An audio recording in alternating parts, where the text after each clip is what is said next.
Hi friends, today நம்ம என்ன topic discuss பண்ண போகிறோம் அப்படிங்கிறது ஆல்ரெடி உங்களுக்கு தெரிஞ்சிருக்கும். ஸோ வாங்க நம்ம டைரெக்டாக டாபிக்குள்ளே போயிடலாம். தந்தலை அப்படிங்கிறது ஒரு தியானமா இல்லை தியானத்திற்கும் மேலாக இருக்கக்கூடிய ஒரு நிலையா அப்படிங்கிறத நம்ம இன்றைக்கி விரிவாக பார்க்க போகிறோம். இது பார்த்திங்கன்னா எல்லாருக்குமே எழக்கூடிய ஒரு முக்கியமான கேள்வி. சித்தர் பார்வையில் சொன்னால் தந்தலை அப்படிங்கிறது தியானம் கிடையாது. ஆனால் தியானம் முடிந்ததற்கு அப்புறம் நிகழக்கூடிய ஒரு நிலை தான் தந்தலை நிலை. ஃபஸ்ட்டு தியானம்னா என்ன அப்படின்னு நம்ம தெரிஞ்சுக்கிட்டா தான் அதுக்கப்புறமா இருக்கக்கூடிய நிலை தான் தந்தலை அப்படிங்கிறது ஏன் சொல்கிறாங்க அப்படிங்கிறது புரியும். தியானம் அப்படின்னா ஒரு முயற்சி, அதாவது மூச்சில் கவனம் செலுத்துங்க அப்படின்னு சொல்லுவாங்க, மந்திரம் சொல்லுங்க அப்படின்னு சொல்லுவாங்க, உருவ தியானம் பண்ணுங்க அப்படின்னு சொல்லுவாங்க, உங்களுடைய எண்ணங்களை அடக்க முயற்சி செய்யுங்க அப்படின்னு சொல்லுவாங்க. ஸோ இவை அனைத்தும் நான் செய்கிறேன் அப்படிங்கிற நிலையில் நடக்கக்கூடியது. அதனால தான் தியானம் அப்படின்னா இதெல்லாம் நீங்கள் கவனம் செலுத்துங்க அப்படின்னு சொல்கிறது. ஸோ தியானத்தில் நான் அப்படிங்கிற ஒரு எண்ணம் இருக்கிறது. சரி, அப்போ தந்தலைனா என்ன அப்படின்னா, தந்தலை அப்படிங்கிறது செய்தல் இல்லாத நிலை தான் தந்தலை. அதாவது மூச்சையும் நீங்கள் கவனிக்க வேண்டாம், மந்திரமும் சொல்ல வேண்டாம், உருவம் கூட தேவையில்லை. ஆனால் மனம் ஒரு கட்டத்தில் உங்களுக்கு தானாகவே நின்றுவிடும். இந்த நிலை தான் தந்தலை நிலை. ஸோ தந்தலை நிலையில் நான் அப்படிங்கிறது இருக்கவே இருக்காது, முயற்சி அப்படிங்கிறதும் இருக்காது, கட்டுப்பாடு அப்படிங்கிறது இருக்காது. அதனால தான் தியானத்தையும் தாண்டிய நிலை தான் தந்தலை நிலை அப்படின்னு சொல்கிறாங்க. இப்பொழுது தியானத்திற்கும் தந்தலைக்கும் இருக்கக்கூடிய டிஃப்ரென்ஷியேட் என்ன அப்படின்னு நம்ம பார்க்கலாம். இப்போ தியானத்தில் பார்த்திங்கன்னா நமக்கு பயிற்சி தேவை. ஆனால் தந்தலை பொறுத்த வரைக்கும் அனுபவம் தான் தேவை. தியானம் தந்தலை நிலையில் தேவை கிடையாது.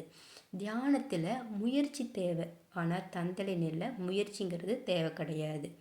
தியானத்தில் மனம் இயங்கிக் கொண்டே இருக்கும், ஆனால் தந்தலை நிலையில் மனம் நின்று போகும். தியானத்தில் காலம் அப்படிங்கிறது ஒன்று உணரப்படும், ஆனால் தந்தலை நிலையில் காலம் அப்படிங்கிறதே மறைந்துவிடும். தியானம் பண்ணும் பொழுது நான் அப்படிங்கிற அந்த அகங்காரம் அங்கே இருக்கும், தந்தலை நிலையில் அகங்காரம் கரைந்துவிடும். ஸோ நான் அப்படிங்கிற நிலை தந்தலை நிலையில் இருக்காது. இதுதான் தியானத்திற்கும் தந்தலைக்கும் உள்ள டிஃப்ரென்ஷியேட். தந்தலை ஏன் தியானத்துக்கும் மேலான நிலை அப்படின்னு சொல்கிறாங்க அப்படின்னா, அதுக்கு முக்கியமான விஷயம், தியானம் நம்மளுடைய மனதை சுத்தம் செய்கிறது, ஆனால் தந்தலை அப்படிங்கிறது நம்மளுடைய மனதை தாண்டுகிறது அப்படின்னு அர்த்தம். தியானம் படிக்கட்டு அப்படின்னா தந்தலை அப்படிங்கிறது பீக். ஸோ இப்போ நீங்கள் தியானம் ஒரு ஸ்டெப்பில் இருக்கீங்க அப்படின்னா தந்தலை அப்படிங்கிறது உங்களுக்கு உச்சியை காட்டும்.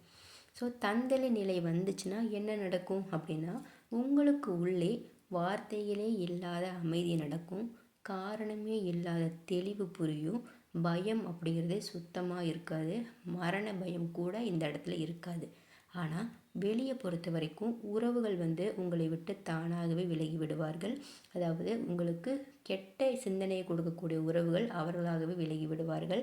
பழைய அடையாளங்கள் உங்களிடமிருந்து உடைபடும், தனிமை கூட உங்களுக்கு இனிமையாக மாறும். இவை அனைத்தும் நடைபெறுவது தந்தலை நிலையில் மட்டுமே. ஸோ இதெல்லாம் துறவாக மாறுவதற்காகவா அப்படின்னு கேட்டால் கிடையாது, உண்மையாக வாழ்வதற்காக தான் இந்த தந்தலை நிலை. அப்போ ஏன் சிலருக்கு மட்டும் தந்தலை வருகிறது அப்படின்னா, சித்தருடைய பார்வையில் பல பிறவிகளில் மனம் சுமைந்த ஒன்றை அதிக கர்மா கரைந்ததும் தேடல் முடிந்த நிலையில் உள்ளது தான் இந்த தந்தலை நிலை. ஸோ அதனால் தந்தலை அப்படிங்கிற ஒரு நிலையை யாராலுமே யாருக்குமே கற்பிக்க முடியாது. அது நடக்க வேண்டிய டைமில் தானாகவே பார்த்திங்கன்னா அவங்கவுங்க வாழ்க்கையில் நிகழும். ஸோ முருகன், தந்தலை, மௌனம், இதுக்கு உள்ள இணைவு என்ன அப்படின்னா, முருகன் அப்படின்னா சத்தம் கிடையாது, மௌனம். அப்போ தந்தலை அப்படின்னா முருகனின் நிலை அப்படின்னு அர்த்தம். அதனால தான் கனவுல திடீர்னு ஒரே ஒரு சொல் மட்டும் வரும், அதாவது தந்தலை அப்படிங்கிற சொல் வரும்.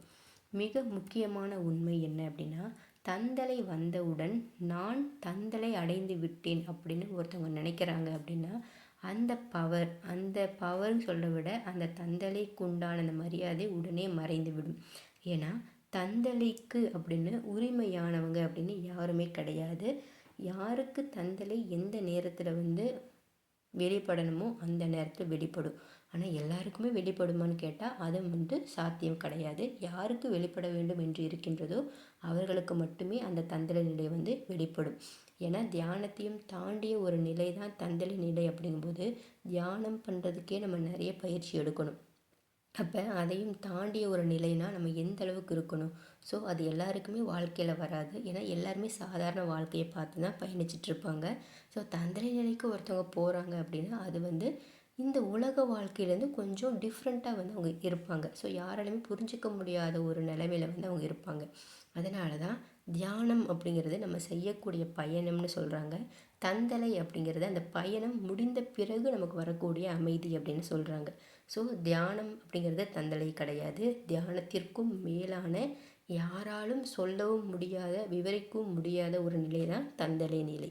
ஸோ இந்த சேனல் மூலிமா நீங்கள் தந்தலை அப்படிங்கிற கான்செப்டில் இருந்து இது தியானமா இல்லை தியானத்திற்கும் மேலான நிலையா அப்படிங்கிறத ஒரு கிளாரிட்டி வந்து உங்களுக்கு தெளிவாக கிடச்சிருக்கும் அப்படின்னு நான் நம்புகிறேன். ஸோ நம்ம வீடியோ பிடிச்சிருந்துச்சு அப்படின்னா லைக் பண்ணுங்கள், ஷேர் பண்ணுங்கள், சப்ஸ்கிரைப் பண்ணுங்கள். நாளைக்கு நம்ம வேறு டாப்பிக்கில் மீட் பண்ணோம் friends. Thank you all my subscribers and viewers.